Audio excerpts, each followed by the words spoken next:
I will continue to watch this show in hopes that it'll get better, but I have my doubts. It got better. If you've seen my other video about the Amazing Digital Circus, you know that I have some pretty negative feelings about the show. To be clear, I still very much dislike and am extremely disappointed by the second episode, but that's not what we're here to talk about today. Almost a year since the pilot released, Glitch produced his third child in the TADC series, The Mystery of Mildenhall Manor. This episode was definitely more horrifying than either of its sisters, and may have even increased the age of the target audience for the series as a whole. In this unexpected and yet oddly welcome horror Halloween special, our characters are sent off on yet another journey, courtesy of the charming and dapper AI we all know and love, or at least tolerate, Kane. However, unlike the Candy Kingdom in the previous episode, they are thrown into a slightly tamer version of the Haunted Mansion. Jax winds up accidentally sending Pomni and Kinger into a literal hellscape, and the experience causes them to bond in ways they hadn't expected. Meanwhile, back at the circus, Zubul is having a deep conversation about their discomfort with their body, while Kane is doing his very best to understand what they're going through. One thing I absolutely loved about this episode is that we got to know the main cast better, instead of just some random NPC alligator we've never seen before who dies, and everything we learned about him is pointless at the end. Okay, sorry, but you know how much Gummigu's existence takes me off.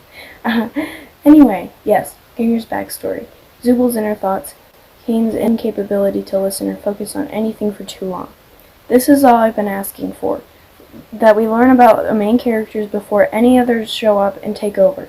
Sometimes I even wonder if Glitch somehow found my video because of how everything I critiqued about not being there in the second episode showed up in the more recent one. The characters' relationships and personalities were built upon, the pacing was close to perfect, and the plot was terrific. And most of the jokes were actually funny. Google turned straight. My limbs straighten up and f*** off. I'm so genuinely happy with how the Digital Circus crew decided to go about their third addition to this mediocre series.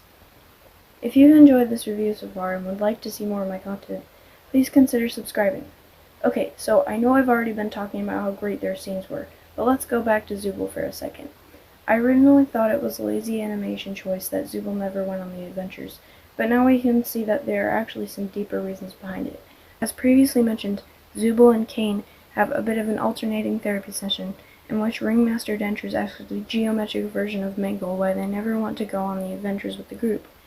I remember how fast my heart was beating during this part as my brain screamed, "This is it! The moment where Zubul confronts their identity." I was on the edge of my seat praying that this scene would be done the right way, and by some marvelous miracle, it was! As someone with body dysphoria and possible dysmorphia, learning that Zubul doesn't feel comfortable with their own body was like being handed gold. The fact that they don't know their own gender and use any pronouns is even more comforting. It was just the representation we needed for the show. You might be thinking, calm down, it's just a cartoon, it's not that deep. However, I beg to differ. Even if people in reality don't have removable parts, I believe that the way Zubul's character feels is a metaphor for how genderqueer and gender-questioning individuals often feel. It's nice to see that real-world problem being represented in media, especially in something so popular. Now, all of this is great, but to say there aren't still things wrong with this episode would be far from the truth. One example of an issue is this scene with Pomni and Kinger in the dark, which goes on for what is, in my opinion, an uncomfortably long time. Seriously, did the writers have to fill time and use this segment to do it? Why are they talking about a fly? It doesn't have any significance to anything, at least not obviously. That's the other thing. This show seems to introduce random things for no reason that don't end up mattering in the end. Like the Gummigoo situation, come on. That's another thing the writers need to remember is the concept of Chekhov's gun. If you introduce a gun into the story, it has to go off before the end. If something random and seemingly unimportant enters the show, there has to be a reason behind it, and that reason needs to be clearly represented to the audience. You might have noticed that there's one particular element to the story I haven't regarded, and that would be the scary factor. As a big fan of horror myself, I found the way that it was portrayed in the Digital Circus to be a perfect ratio of scariness. I can't imagine it had anyone over the age of 9 shaking in their boots as Kinger is nearly devoured by this creature that looks something straight out of Roblox's Doors. but Digital Circus's audience is typically younger than that.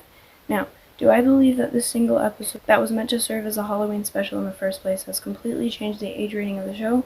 Not really, but it is definitely something to consider, especially since it also features the first time we ever hear the characters swear without censorship. Sure, it was nothing more than the occasional hell or damn, but it was still unexpected. In conclusion, yes, I did like the third Amazing Digital Circus episode. Was it incredible? Not even close. In fact, it definitely could have been better, but for what it was compared to the other episodes, I see it as a huge improvement. The character development and interactions were amazing. The pacing was great for the most part, and the storyline was enjoyable and easy to follow. I don't know how the rest of the story will play out, but for now, my faith in the series is restored. For those of you who told me my previous review was too short, how's this for short? 7 paragraphs. Well, 8 if you count this one. Even better! As usual, comments will be open, so if you have any feedback, let me know. Remember, I said feedback, which means constructive criticism, not hate. Thank you for watching. Bye!